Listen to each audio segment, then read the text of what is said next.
اللہ کی مدد آج ہے کہ نہیں ہے؟ آج یہی تو رونا روتے نا کہ اللہ رب العزت کی مدد کب آئے گی، کب آئے گی؟ میرے عزیزوں کب آئے گی نہیں ہے، ابھی تمہارے ساتھ اللہ کی مدد ہے، ہمارے ساتھ اللہ کی مدد. اور سچ بتاؤں اگر اللہ کی مدد نہ ہوتی تو ان حالات میں تو ہم جی بھی نہیں پاتے. گھٹن کے اس ماحول میں ہم کو زندہ رہنا بھی مشکل تھا. دیکھیں اللہ عز و جل کی یہ باطنی مدد کیسی کہ اللہ تبارک و تعالیٰ اہل حق تھوڑی سی تعداد میں ہی کیوں نہ ہوں لیکن بھاری بھرکم فوج پر بھی اللہ اپنے ایمان والوں کو غالب کر کے رکھتا ہے. اور اگر جنگ کی نوبت نہ بھی آئے تو اللہ ہمارا رعب دوسروں کے دلوں پر ڈال کر رکھتا ہے. یہ نصرت نہیں ہے تو اور کیا ہے؟ یہ مدد نہیں ہے تو اور کیا ہے؟ طارق بن زیاد 21 سال کے نوجوان ہیں، 12,000 کا لشکر لے کر اسپین میں اترے ہیں، یورپ کی سرزمین پر اترے ہیں. اور جب وہاں پر پہنچے تو راجہ راڈرک نام سے جو عیسائی مقابل میں آیا تھا 1,00,000 کی فوج لے کر آ گیا. کہاں 12,000 اور کہاں 1,00,000 کی تعداد فوج. طارق بن زیاد کے دل میں ذرا برابر خوف نہیں آیا. کیوں جانتے ہیں آپ؟ قرآن میں اللہ نے وعدہ فرمایا ان یکم منکم 20 صابرون یغلبوا 200. اگر تم میں سے 20 صبر کرنے والے میدان میں کھڑے ہو جائیں اللہ فرماتا ہے میں 200 پر تمہیں غالب کر کے رکھوں گا. کتنے پرسنٹ پر غالب کرے گا؟ کتنے پرسنٹ؟ 10% ہو جائے.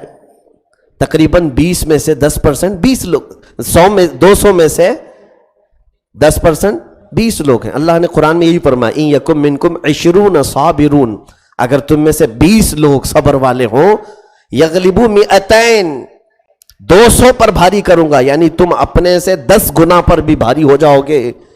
یہ وعدہ تھا، اس لیے ان اصحاب کو یقین تھا، میدان سے وہ ہٹے نہیں کیونکہ 12,000 ہمارے پاس ہے اور اللہ نے وعدہ 10 گنا زیادہ کا فرمایا. ہم لوگوں کو اللہ کی مدد کے اعتبار سے تو 1,20,000 سے مقابلہ کرنا چاہیے، مقابل میں تو 1,00,000 ہی ہیں ابھی بھی. ان کا یہ یقین تھا اللہ کی ذات پر. اللہ نے 12,000 کی اگر مدد کرنا ہے تو کتنے کے ساتھ کرائے گا؟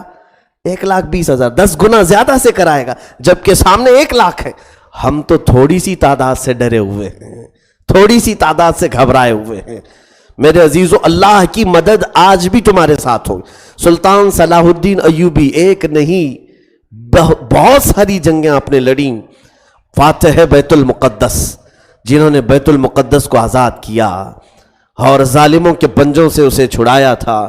1 2 نہیں 10 جنگیں آپ نے لڑیں، لیکن ہر جنگ کی تاریخ نکالو صلاح الدین ایوبی کے پاس کبھی 10,000 کی فوج ہے، کبھی 6,000 کی، کبھی 12,000، اس سے زیادہ کی نہیں ملتی.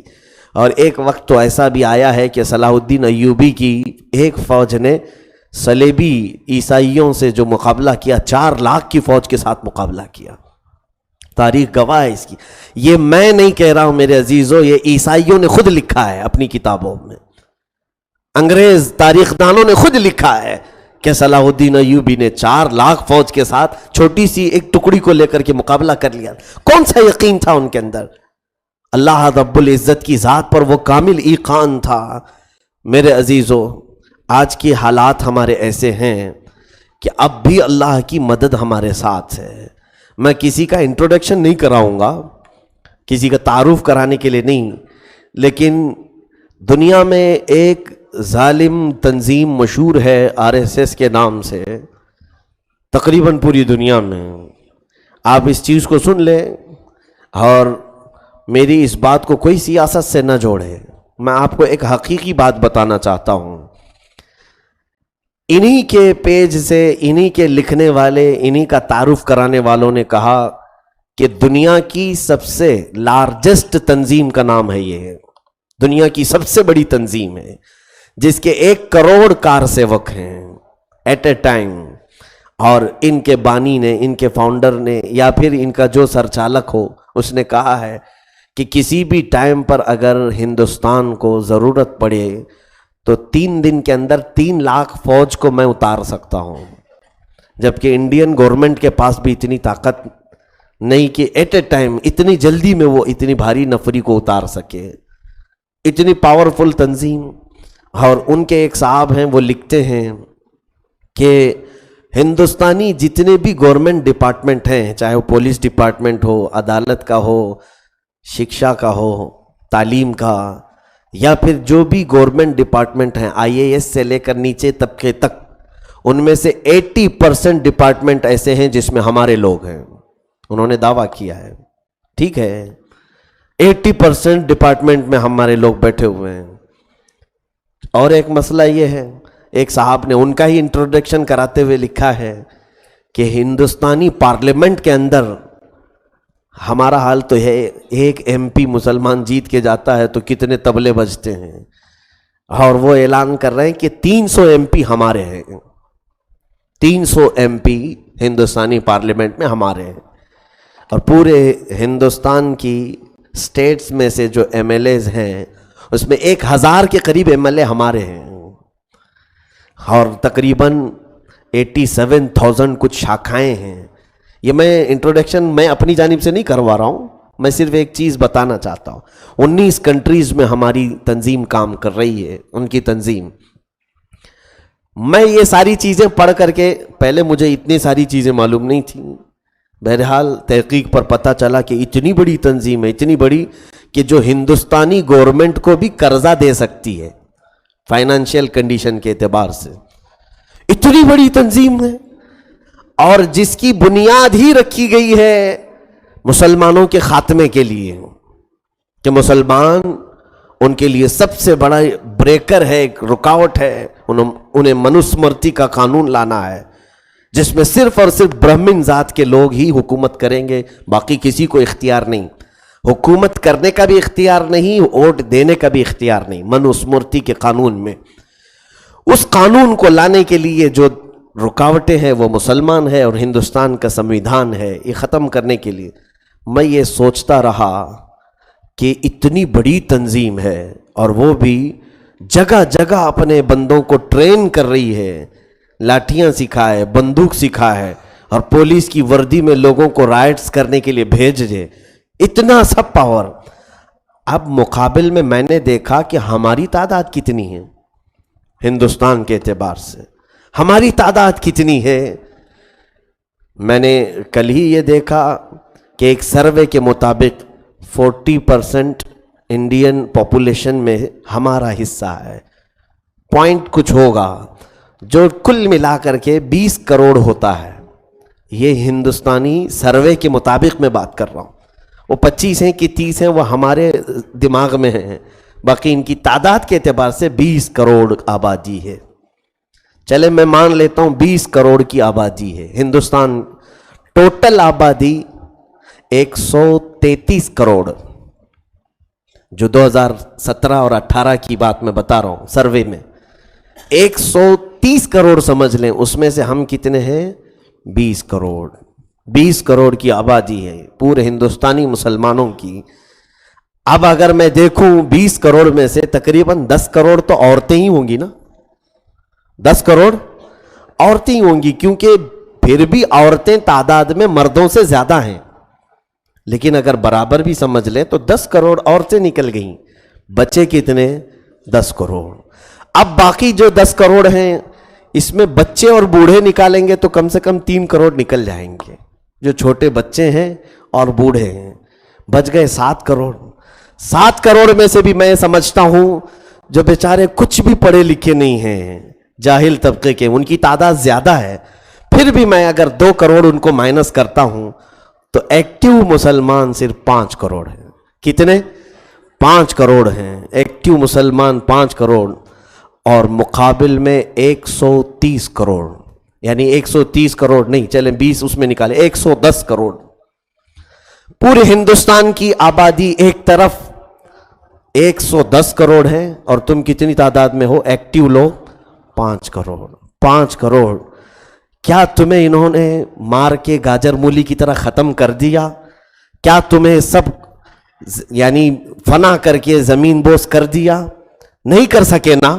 اتنی بڑی تنظیم ہے جس کے پاس فوجی بٹالین ہیں، جن کے پاس فائنانشیل کنڈیشن بہت بڑی ہے، ڈپارٹمنٹ میں تقریباً 80% ان کے لوگ ہیں، اور کمپیریزن کے اعتبار سے ہم 5 کروڑ اور وہ 110 کروڑ.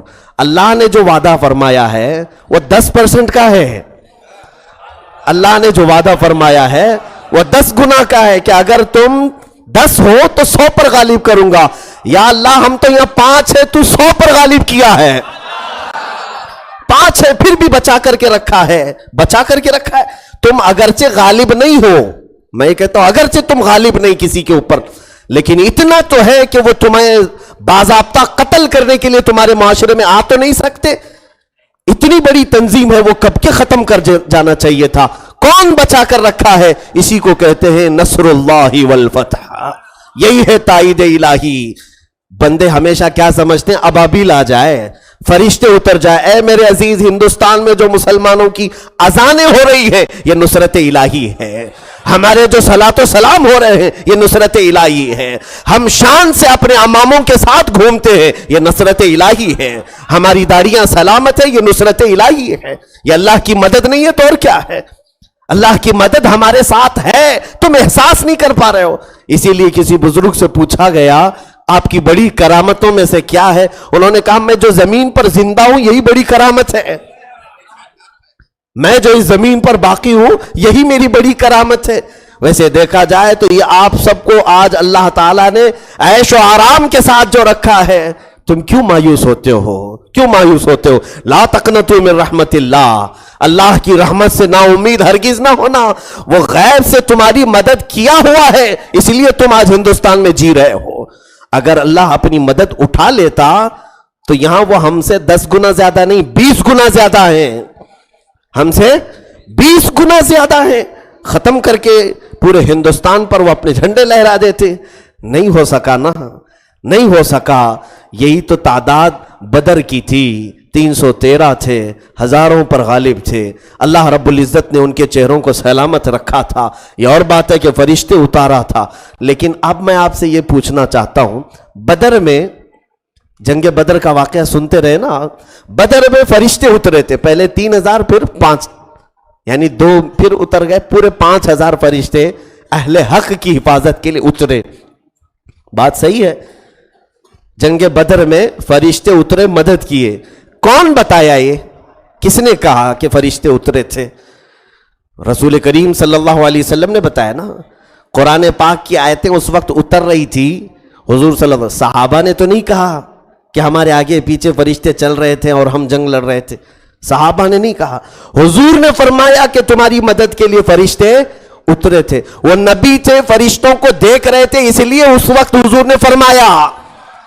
اور آج کوئی نبی نہیں ہے جو فرشتوں کو دیکھے. یہ کیا ناممکن نہیں ہے میرا مولا اب بھی ہزاروں فرشتوں کو ہماری مدد کے لیے اتارا ہو؟ اب ہماری نگاہ نبوت تو نہیں ہے کہ ہمارے آس پاس کہاں فرشتے ہیں. اللہ آج بھی اتار رہا ہے. لیکن وہ زمانہ تھا جب نبی نے دیکھ کر کے بتا دیا. آج بتانے والے آنکھیں نہیں ہیں. ہو سکتا ہے یقیناً مولا اپنے رحمت کے فرشتوں کو ہماری تائید کے لیے آج بھی اتار رہا ہے.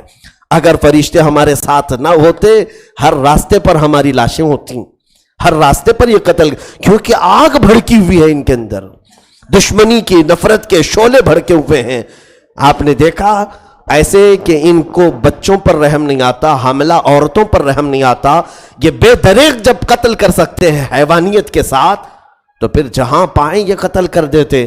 میں تو یہی میرے مولا کی ذات سے یقین رکھتا ہوں، جب ہم تنہا ہوتے ہیں ہمارے ساتھ مولا فرشتوں کو آگے پیچھے رکھتا ہے. ہمیں اگرچہ نہیں نظر آتے لیکن دشمنوں کو ہم اکیلے ہی فوج کے برابر نظر آتے ہیں. ہم اکیلے ہی دشمنوں کو فوج کے برابر نظر آتے ہیں جس بنیاد پر وہ ہمیں ہاتھ لگانے سے دور ہیں. میرے عزیزو، نا امید مت جیو. اللہ کی مدد آج بھی تمہارے ساتھ ہے. ہاں یہ اور بات ہے کہ ظاہری مدد جو تھی، جو دیکھنے کو ملتی تھی، ابابیل کا اتر جانا، آگ کا ٹھنڈا ہو جانا، اور اس کے علاوہ زہریلے جانوروں کا وفادار بن جانا، یہ ظاہری مدد کب آئے گی؟ جب تم اپنے اندر اخلاق نبوت کو داخل کر لو. جب تم صحابہ تابعین کے اخلاق میں ڈھل جاؤ تو پھر دیکھنا کہ وہ نصرت الہی جو اتر رہی ہے وہ نظر بھی آئے گی. وہ اللہ رب العزت اپنے ایمان والے بندوں کو اس طرح لاوارث نہیں چھوڑے گا، کبھی نہیں چھوڑے گا. آج ہمارے ساتھ اللہ کی مدد ہے، اس لیے میرے عزیزو، 1000 گناہ کے باوجود بھی ہمارے گھر سلامت ہیں، ہماری مسجدیں سلامت ہیں، ہماری خانقاہیں سلامت ہیں۔ کیا ہندوستان سے قرآن کی تعلیم ختم ہو گئی؟ کیا ہندوستان سے اذانیں ختم ہو گئی؟ کیا ہندوستان میں عربی بولنا یا عربی سکھانے کا رواج ختم ہو گیا؟ مدارس اسلامیہ لٹ گئے پورے؟ اب بھی باقی ہیں کہ نہیں باقی ہیں؟ یہ سب جو آج بھی باقی ہیں، یوں سمجھ لو 1000 آندھیوں میں بھی مولا جھوپڑیوں کو سلامت رکھا ہوا ہے، ہم غریبوں کی جھوپڑیوں کو سلامت رکھا ہے۔ اس طرف سے کفر کی آندھی، ایک طرف سے شرک کی آندھی، ایک طرف سے فرعون کی آندھی، یہ آندھیاں چل رہی ہیں، لیکن مولا ہمارے میناروں کو بھی بچا کر رکھا ہے۔